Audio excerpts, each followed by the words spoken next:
আসসালামু আলাইকুম এভরিওয়ান, কেমন আছেন সবাই? আশা করছি সবাই অনেক ভালো আছেন। আজকে বেগুন দিয়ে এমন একটি রেসিপি তৈরি করে দেখাবো আপনাদেরকে। মাছ মাংস কোনো কিছুই লাগবে না এমন একটি রেসিপি থাকলে। বেগুন দিয়ে এত সুন্দর একটি রেসিপি তৈরি করে নিজেই অবাক হয়েছি। আপনাদেরও সাথে শেয়ার করার জন্য চলে আসলাম। আশা করছি আজকের ভিডিওটি আপনাদের অনেক ভালো লাগবে। একটু লাইক দিয়ে ভিডিওটি কন্টিনিউ করার জন্য অনুরোধ রইল। রেসিপিটি তৈরি করার জন্য প্রথমে আমি দুটো বেগুন নিয়েছি আর বেগুন দুটো অনেক মোটা মোটা করে কেটে নিয়েছি। এই বেগুনগুলো ভাজলে আপনারা সবাই জানেন অনেকটাই নরম হয়ে যায়।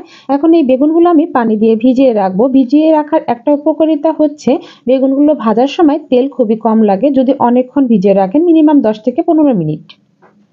10 থেকে 15 মিনিট পরে বেগুনগুলো পানি থেকে তুলে এর মধ্যে সামান্য হলুদ গুঁড়ো, হাফ চামচ মরিচ গুঁড়ো আর পরিমাণ মতো লবণ দিয়ে ভালোভাবে মাখিয়ে রাখবো। হাত দিয়ে ভালোভাবে মাখিয়ে রাখছি যাতে করে বেগুনের মধ্যে হলুদ, মরিচ এবং নুনের স্বাদটা যেতে পারে। এখন এর মধ্যে দিয়ে দিচ্ছি 2 চামচ কর্নফ্লাওয়ার। কর্নফ্লাওয়ারটা যদি কেউ না দিতে চান স্কিপ করে যাবেন, তবে এটি ভালো একটি বাইন্ডিং এর কাজ করে। কর্নফ্লাওয়ার দিয়ে মাখানোর একটি উপকারিতা হচ্ছে এটি ভাজার সময় ভেঙে যাবে না। অনেক সময় দেখা গেছে এই বেগুনগুলো ভাজার কারণে মাঝখান থেকে যে অংশটা থাকে সেটা বেরিয়ে যায়। কর্নফ্লাওয়ার দিয়ে ভাজলে খুব সুন্দর একটি বাইন্ডিং হবে, ভেঙে যাবে না। এখন এই বেগুনগুলো ভেজে নেব। ভাজার জন্য ফ্রাই প্যানে আমি তেল দিয়ে বেগুনগুলো দিয়ে দিচ্ছি। তবে অবশ্যই হালকা করে ভাজতে হবে। কোনো কালার করা যাবে না, অত ডিপ করেও ভাজা যাবে না। হালকা করে ভেজে নিলেই হবে। সবগুলো বেগুন দিয়ে এরকম হালকা হয়ে আসলেই আমি উল্টিয়ে দিচ্ছি। এপিঠ ওপিঠ উল্টে পাল্টে আমি হালকা করে বেগুনগুলো ভেজে নেব। এই বেগুনগুলো খেতে কিন্তু একদমই টেস্টি হয়। তারপরে যদি এরকম করে আপনারা রেসিপিটি করে নেন তাহলে আরো বেশি টেস্টি লাগবে। ভাজা হয়ে গেছে, এখন সবগুলো বেগুন আমি তুলে নিচ্ছি। দেখুন সবগুলো বেগুন আমি হালকা করে ভেজে নিয়েছি। এখন যেই তেল আছে সেই তেলের মধ্যে দিয়ে দিচ্ছি পেঁয়াজ বাটা। এখানে আমি হাফ কাপের মতো পেঁয়াজ বাটা দিয়েছি। পেঁয়াজটা ভালো করে নেড়েচেড়ে আমি ভেজে নিচ্ছি যাতে করে পেঁয়াজের যে কাঁচা গন্ধ থাকে সেই গন্ধটা দূর হয়ে যেতে পারে। এখন এর মধ্যে দিয়ে দিলাম 1 চামচ আদা ও রসুনের পেস্ট। আমি আদা ও রসুনটা একসাথে ব্লেন্ড করেছিলাম, এর জন্য 1 চামচ পরিমাণের দিয়ে দিলাম। ভালোভাবে একটু নেড়েচেড়ে এর মধ্যে এখন দিয়ে দিব হাফ চামচ হলুদ গুঁড়ো, 1 চামচ মরিচ গুঁড়ো। ঝালটা আপনাদের পছন্দ অনুযায়ী অ্যাড করবেন, বাড়িয়ে বা কমিয়েও দিতে পারেন।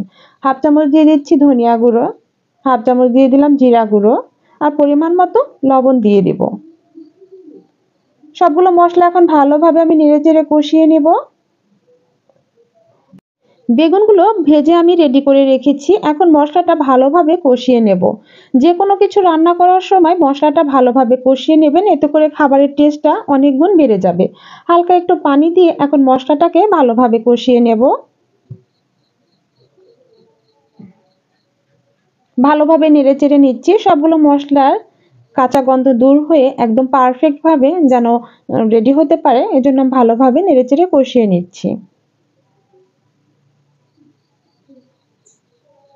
এখন এই গ্রেভির মধ্যে আমি দিয়ে দিচ্ছি 2 টেবিল চামচ টমেটো সস। আপনারা চাইলে পাকা টমেটো ব্লেন্ড করে দিয়ে দিতে পারেন।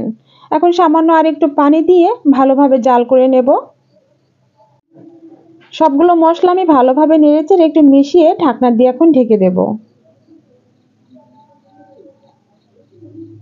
2 থেকে 3 মিনিট পর আমি ঢাকনাটা খুলে আবারও একটু নেড়েচেড়ে দিচ্ছি। গ্রেভিটা রেডি হলেই আমি এর মধ্যে ভাজা বেগুনগুলো দিয়ে দেব। আরো 2 মিনিটের জন্য ঢাকনা দিয়ে ঢেকে রেখেছিলাম। এখন খুলে দিয়ে দিচ্ছি সেই ভাজা বেগুনগুলো, যে বেগুনগুলো আমি ভেজে রেখেছিলাম।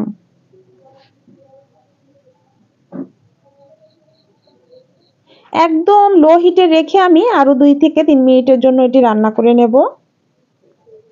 সবগুলো বেগুন দিয়ে এখন ঢাকনা দিয়ে আমি ঢেকে দেব। 2 মিনিট আমার হয়ে গেছে। এখন উল্টিয়ে দেব আমি সবগুলো বেগুন। এ পিঠে আমার কুক করা হয়ে গেছে, এখন অন্য পিঠেও আমি উল্টিয়ে দিচ্ছি। রান্নাটা কিন্তু আমার প্রায় হয়ে গেছে। এই সাইডেও আমি 2 মিনিটের মতো রাখলেই কুক হয়ে যাবে। সবগুলো বেগুনে আমি উল্টিয়ে দিলাম। এখন আবারও ঢাকনা দিয়ে ঢেকে দিচ্ছি 2 মিনিটের জন্য। ব্যাস রেডি হয়ে গেল আমার রেসিপিটা।